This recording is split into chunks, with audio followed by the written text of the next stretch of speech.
Good morning students. આપણે બીજો એક આપણો દાખલો છે જે સિમ્પલ અને સાદગી લિમિટેડવાળો.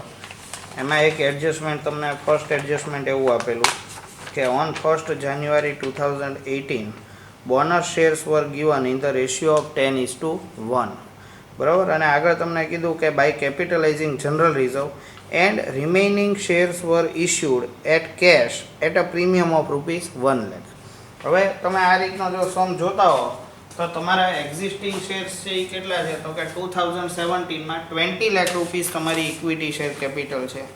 તો 20 lakhs ડિવાઇડેડ બાય એની જે પણ ફેસ વેલ્યુ છે એ કરો એટલે કેટલા નંબર ઓફ શેર્સ થાય? 2 લાખ શેર્સ. પછી 2018માં મેં કેલ્ક્યુલેટ કર્યું કે ભાઈ 30 lakhs છે એને ડિવાઇડેડ બાય 10 કરો તો તમારા 3 લાખ ઇક્વિટી શેર્સ થાય. એટલે કે 2017માં નંબર ઓફ ઇક્વિટી શેર હતા 2 લાખ, જે ઇન્ક્રીઝ થઈને કેટલા થઈ ગયા? 3 લાખ શેર્સ.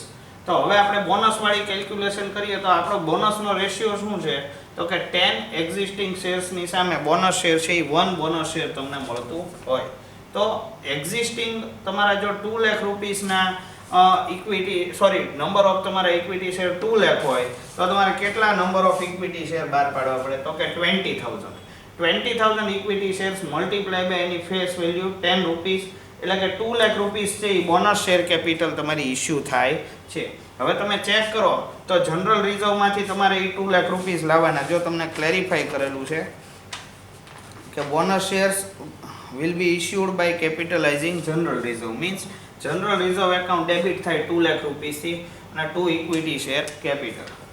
હવે બાકીનું એમ કીધું કે રિમેઇનિંગ શેર કેપિટલ. હવે રિમેઇનિંગ શેર કેપિટલ કેટલી બાકી રહી? તો કે આમ ટોટલ ઇન્ક્રીઝ છે ને એ તમારો 10 લાખ રૂપીસનો છે. હવે 10 લાખમાંથી 2 લાખ રૂપીસના બોનસ શેર્સ છે એ તમે ઇસ્યુ કર્યા તો રિમેઇનિંગ કેટલા રહે? 8 લાખ રૂપીસના ઇક્વિટી શેર છે એ તમે કેશથી ઇસ્યુ કરેલા ગણાય. તો એમાં પ્રીમિયમ છે એ કેટલું પ્લસ થશે? તો કે 1 લાખ રૂપીસનું. એટલે ટોટલ આપણે જોઈએ તો cash or bank account debit 9 lakh, 2 equity share capital 8 lakh અને 2 સિક્યુરિટી પ્રીમિયમ 1 લાખ. આ રીતની એની કેલ્ક્યુલેશન છે એ કરવાની રહે. બાકીના એડજસ્ટમેન્ટ છે એ બિલકુલ નોર્મલ છે અને એઝ ઇટ ઇઝ છે. બરાબર. તો આપણે હવે આગળ એની કેલ્ક્યુલેશન છે એ કરવા માંડીએ.